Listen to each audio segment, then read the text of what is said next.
ഉദാഹരണം പറയുകയാണെന്നുണ്ടെങ്കിൽ കുട്ടികളൊക്കെ പരീക്ഷാ പേപ്പർ കൊണ്ടുവരും. പരീക്ഷാ പേപ്പർ കൊണ്ടുവന്നിട്ട് 20 ചിലപ്പോ 6 IQ കിട്ടിയിട്ടുണ്ടായിരിക്കുക. പക്ഷെ അപ്പൊക്കെ ഒന്നിടും. എന്നിട്ട് 20 16 കിട്ടി എന്ന് പറയും അവര്. എന്നിട്ട് ആ ആൻസർ ഷീറ്റ് നമുക്ക് കാണിച്ചു തരും. ഓക്കെ 16 ഉണ്ടല്ലോ എൻ്റെ കുട്ടിക്ക്. അങ്ങനെ ഓക്കെ എന്നൊക്കെ പറഞ്ഞ് നമ്മൾ കൺഗ്രാജുലേഷൻ എന്നൊക്കെ പറഞ്ഞ് പിന്നെ സ്കൂളിലേക്ക് പോകുമ്പോഴാണ് അറിയുന്നത് കുട്ടിക്ക് വെറും 6 മാർക്കേ ഉണ്ടായിരുന്നുള്ളൂ എന്നുള്ളത്.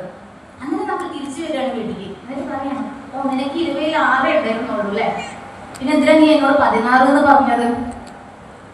അപ്പൊ കുട്ടി പറയും ഉമ്മ അത് ഞാൻ അങ്ങനെ ഉമ്മ എന്നോട് ഇങ്ങനെ ചെയ്യുന്നു വിചാരിച്ചത്, അത് എൻ്റെ ഫ്രണ്ട് പറഞ്ഞപ്പോ എന്നൊക്കെ പറഞ്ഞ് കുറേ കുട്ടി പറയും കുട്ടികള്. അവസാനം പറയും സോറി ഉമ്മ പറ്റിപ്പോയി, ചെയ്തു പോയി. അപ്പൊ നമ്മളുടെ മുഖത്ത് വരുന്നൊരു ചിരിയുണ്ട്. അതേ അവസ്ഥ ഒന്ന് പഠിച്ചോനെ ആലോചിച്ച് നോക്കിയോക്കൂ. പഠിച്ചോനെ പറ്റിപ്പോയി, എൻ്റെ അടുത്ത് വന്നു പോയി, എനിക്കൊന്നും ചെയ്യാൻ പറ്റില്ല, ഇനി ചെയ്തു പോയി. ആ അക്സെപ്റ്റൻസ് ആണ് നമ്മുടെ അടുത്ത് നിന്ന് ഉണ്ടാകേണ്ടത്. വന്നു പോയി എന്ന ആ ഒരു തുറന്ന് പറഞ്ഞു. അതിനോളം മനോഹരമായിട്ടുള്ള ഒന്നും അങ്ങനെയാണ് മനുഷ്യനെ പഠിച്ചുണ്ടാക്കിയിട്ടുള്ളത്. അതാണ് ആദ്യ നബിയിൽ തന്നെ കാണുന്നത് നമ്മള്. അതാണ് യൂനുസ് നബിയിൽ നമ്മൾ കാണുന്നത്. യൂനുസ് നബിയുടെ കഥ പഠിച്ചാൽ കുറേ ഒന്നും പറയണില്ല. നിങ്ങൾ കണ്ടിട്ടില്ലേ? ഒരു ചാപ്റ്റർ മൊത്തം ഒരു അധ്യായം മുഴുവൻ യൂസുഫ് നബിയെ കുറിച്ച് അത് പറയുന്നുണ്ട്. പക്ഷെ യൂനുസ് നബിയുടെ അധ്യായത്തിനകത്ത് യൂനുസ് നബിയുടെ കഥ അങ്ങനെ വിശദീകരിച്ചൊന്നും പോണില്ല. പക്ഷെ ഒരൊറ്റ പ്രാർത്ഥനയിലാണ് അള്ളാഹ് യൂനുസ് നബിയെ നമ്മളെ പരിചയപ്പെടുന്നത്. ഇനി കൊണ്ടും ാലിമീൻ പഠിച്ചോനെ പറ്റിപ്പോയി, ഞാനിതാ ാലിമികളുടെ കൂട്ടത്തിലായിപ്പോയി എന്ന ആ ഒരവസ്ഥ ഉണ്ടാക്കിയെടുക്കാൻ പറ്റുക എന്നുള്ളതാണ് നമ്മൾ ഏറ്റവും വലുത് എന്നെനിക്ക് തോന്നിപ്പോകാറുണ്ട്. അല്ലെങ്കിൽ നമ്മളിങ്ങനെ നമ്മളെ തലയ്ക്കകത്തായിരിക്കും ജീവിക്കുക. മനുഷ്യനെ പഠിച്ചുണ്ടാക്കിയിട്ടുള്ളത് ഒരു ഈഗോയിസ്റ്റിക് ആയിട്ടാണ്, ഈഗോ കൊടുത്തിട്ടാണ്. പക്ഷെ ആ ഈഗോ കൊടുത്ത പഠിച്ചോൻ മനുഷ്യന് ഹൃദയവും കൊടുത്തിട്ടുണ്ട് എന്നുള്ളതാണ് രസം. ഹൃദയത്തിനകത്ത് ഈഗോ അല്ല കൊടുത്തിട്ടുള്ളത്, ഹൃദയത്തിനകത്ത് കാരുണ്യാണ് കൊടുത്തിട്ടുള്ളത്. പഠിച്ചോൻ പറയാറുണ്ട് ഹൃദയം കൊണ്ട് ചിന്തിക്കുക നിങ്ങൾ എന്നുള്ളത്. തല കൊണ്ട് ചിന്തിച്ചു കഴിഞ്ഞാൽ അവിടെ ഈഗോ ആയിരിക്കും വരിക. പണ്ട് ഞാൻ എൻ്റെ വെല്ലച്ചൻ്റെ അടുത്ത് ചോദിച്ചിട്ടുണ്ടായിരുന്നു, ഇങ്ങനെ ഈ നമ്മളെ സുജൂദിന്റെ ഒരു പോസ്റ്റർ ഇല്ലേ, അത് ഹിന്ദു റിലീജിയസില് അത് സമർപ്പണം എന്നാണ് അതിന് പറയാ. പോസ്റ്റർ ഇങ്ങനെ എന്താ പറയാ സമർപ്പണം, സാഷ്ടാംഗം എന്നാണ് പറയാ. അപ്പൊ ഈ സാഷ്ടാംഗത്തില് 8 ഭാഗങ്ങളും ഭൂമിയായിട്ട് ടച്ച് ചെയ്യണം. അപ്പൊ ഞാൻ എൻ്റെ വെല്ലച്ചൻ്റെ അടുത്ത് ചോദിച്ചു എന്തിനാണ് ഇങ്ങനെ 8 അവയവവും നിലത്ത് കുത്തിക്കൊണ്ട് നമ്മൾ സാഷ്ടാംഗം ചെയ്യുന്നത് എന്ന് ചോദിച്ചു. അപ്പൊ ആ സമയത്ത് വെല്ലച്ച പറഞ്ഞു സമർപ്പണം ഒരു പഠിച്ചവനോടാണെങ്കിലും ദൈവങ്ങളോടാണെന്നുണ്ടെങ്കിലും മനുഷ്യനോടാണെന്നുണ്ടെങ്കിലും നമ്മൾ സമർപ്പിക്കുന്ന സമയത്ത് നമ്മുടെ തല ഭൂമിയിൽ തട്ടുകയാണ്. തല ഭൂമിയിൽ തട്ടുമ്പോൾ നമ്മുടെ ഹൃദയം എവിടെയാണ്? തലേക്കാൾ മുകളിലാണ് ഹൃദയം നിൽക്കുന്നത്. ഞാൻ നിൽക്കുമ്പോഴെങ്ങനെയാ എൻ്റെ ഹൃദയം? എൻ്റെ തലയ്ക്ക് താഴെയാണ് ഹൃദയം. ഞാൻ സമർപ്പണത്തിലാകുമ്പോൾ, ഞാൻ സുജൂദിലാകുമ്പോൾ എങ്ങനെയാണ് എൻ്റെ തല നിൽക്കുന്നത്? എൻ്റെ തല ഹൃദയത്തിന് താഴെയാണ് നിൽക്കുന്നത്. അപ്പൊ ഒരിക്കലും അയാൾക്ക് തല കൊണ്ട് ചിന്തിക്കാൻ പറ്റില്ല, ഹൃദയം കൊണ്ടേ ചിന്തിക്കാൻ പറ്റൂ എന്നാണ് അന്ന് വെല്ലച്ചൻ പറഞ്ഞു തന്നത്. ഞാൻ ആ പോസ്റ്ററൊന്നും പിന്നെ ചെയ്തിട്ടൊന്നുമില്ല. പക്ഷെ ഇസ്ലാം സ്വീകരിച്ചതിന് ശേഷം നമസ്കരിച്ചപ്പോ ഈ സുജൂദ് ചെയ്തപ്പോഴാണ് ഞാൻ അറിയുന്നത് എൻ്റെ തലയേക്കാൾ മുകളിലായിട്ട് ഹൃദയം നിന്നപ്പോ എനിക്കതിന് വല്ലാത്തൊരു ആസ്വാദനം കണ്ടെത്താൻ പറ്റി. എൻ്റെ തലയിൽ നിറച്ച് ഈഗോ ഉള്ള സമയത്ത് ആ ഈഗോയെ താഴത്തേക്ക് വെച്ചപ്പോ എൻ്റെ ഹൃദയത്തിനകത്തുനിന്നുള്ള സന്തോഷം സമാധാനം എനിക്ക് കണ്ടെത്താൻ പറ്റുന്നത്. ഇതാണ് യഥാർത്ഥത്തിലുള്ള സമാധാനം എന്ന് പറയുന്നത്.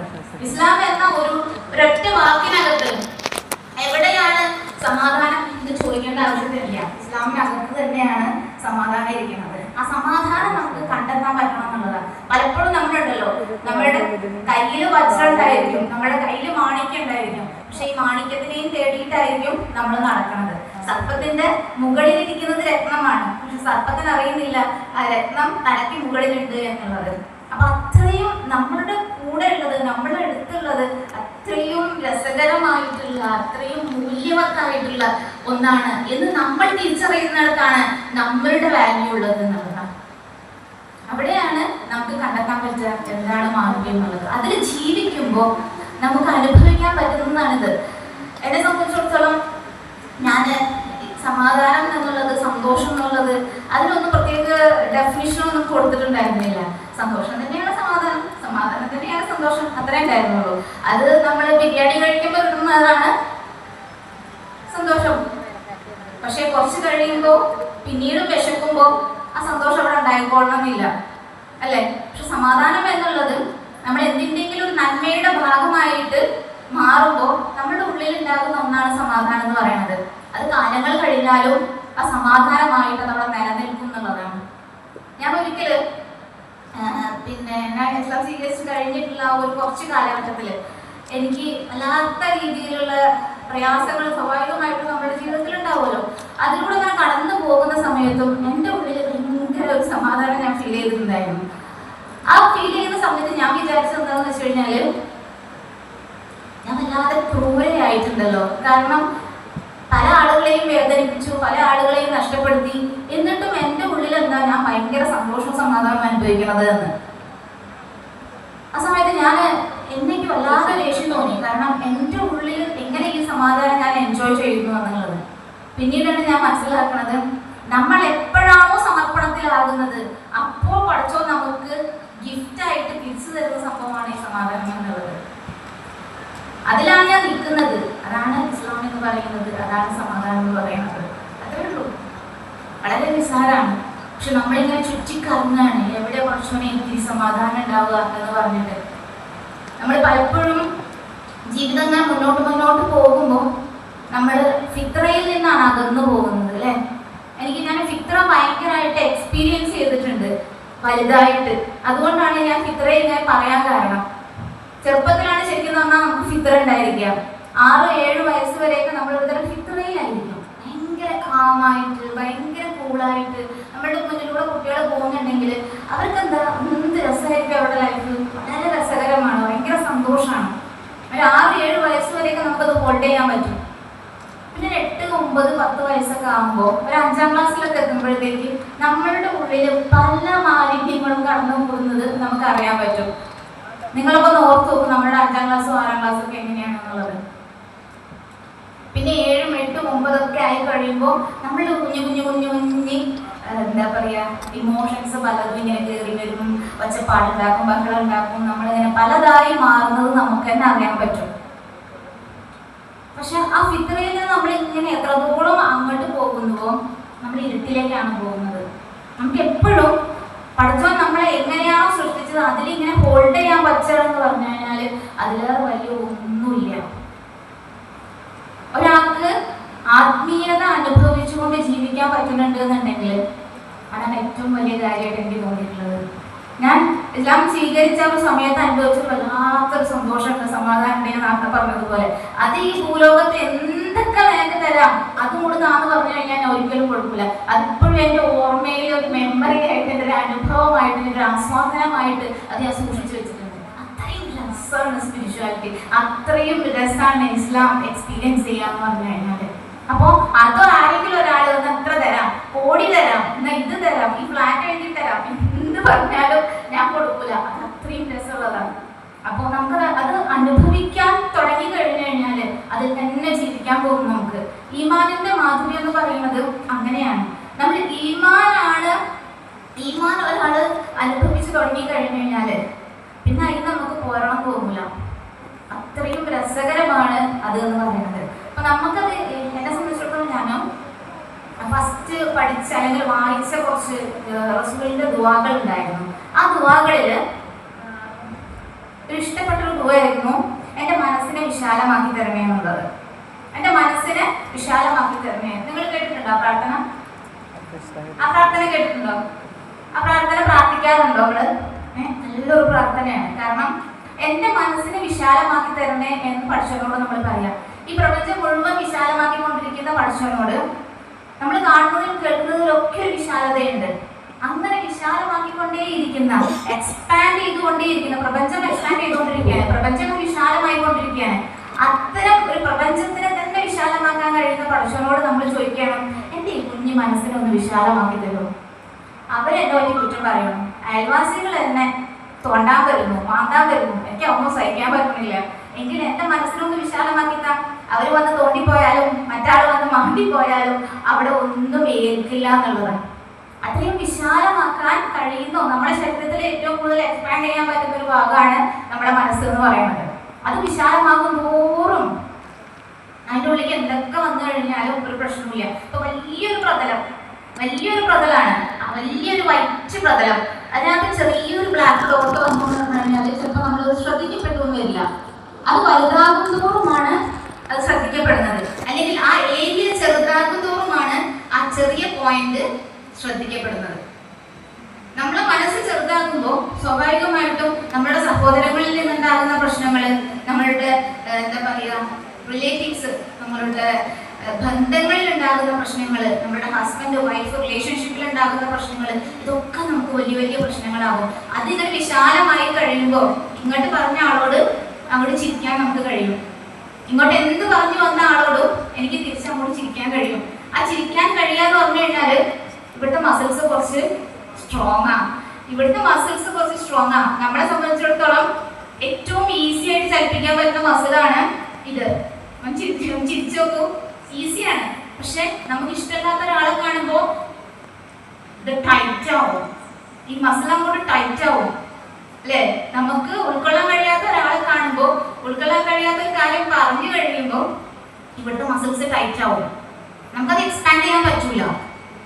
വളരെ ഈസി ആയിട്ട് ഇളക്കാൻ പറ്റുന്ന ഒരു മസിലാണ് ഇത് എന്ന് പറയുന്നത്. അത്രേ ഉള്ളൂ മനുഷ്യൻ, അത്രേ ഉള്ളൂ നമ്മളുടെ ഉള്ളിനകത്ത് എന്താണോ കേറിയിട്ടുള്ളത്, ആ കേറിയതിനനുസരിച്ച് നമുക്ക് നമ്മുടെ മുഖമാണെങ്കിലും നമ്മളുടെ ബോഡി ആണെങ്കിലും ഒക്കെ ചലിപ്പിക്കാൻ പറ്റുള്ളൂ എന്നുള്ളതാണ്. നമ്മൾ ഇഷ്ടമുള്ള ഒരാളെ കാണുമ്പോൾ, അല്ലെങ്കിൽ നമ്മളുടെ കുട്ടികളോട് നമ്മളുടെ കുട്ടികളുടെ ഫ്രണ്ട്സിനെ കുറിച്ച് ചോദിക്കാം, എന്താ ഉണ്ടാവുക? ബുക്ക് വായിക്കുകയാണെന്നുണ്ടെങ്കിൽ ബുക്ക് അവിടെ മടക്കി വെച്ചിട്ട് ഉമ്മ ഉണ്ടല്ലോ, അങ്ങനെ ഉണ്ടല്ലോ എന്നൊക്കെ പറഞ്ഞിട്ട് അവരിങ്ങനെ പറയാൻ വരും.